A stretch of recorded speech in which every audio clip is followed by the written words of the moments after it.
In 1856, as Europe reverberated with the Industrial Revolution, Euphemia Hage Marple, Eunice Foote, an American woman ahead of her time, sat in her small garden, observing glass tubes containing various gases.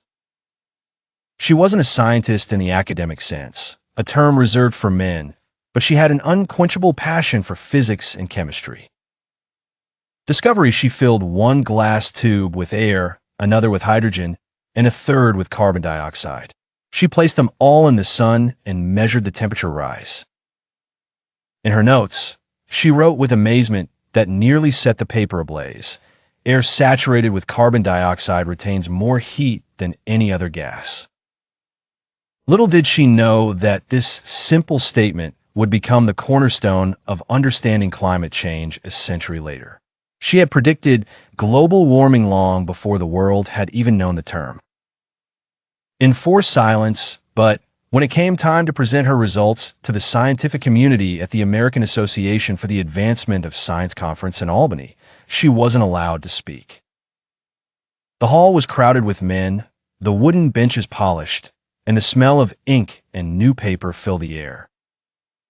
Another figure took the stage, a man appointed to read her paper on her behalf. While she sat in the back rows, her hands clasped at her lap, her heart swirling between pride and disappointment. The rejection wasn't due to her lack of knowledge, but to her gender. Women weren't allowed to raise their voices in the sanctuary of science.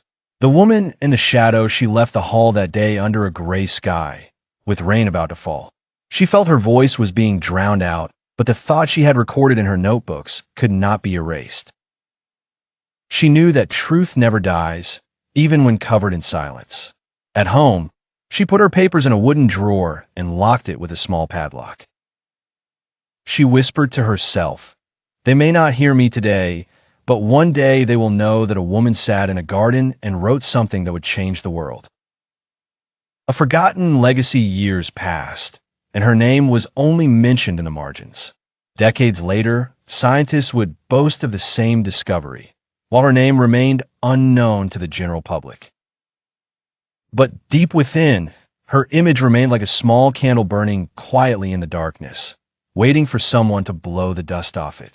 She was Euphemia Voigt, the woman ahead of her time who understood that gases could suffocate an entire planet, but she wasn't allowed to say so with her own voice.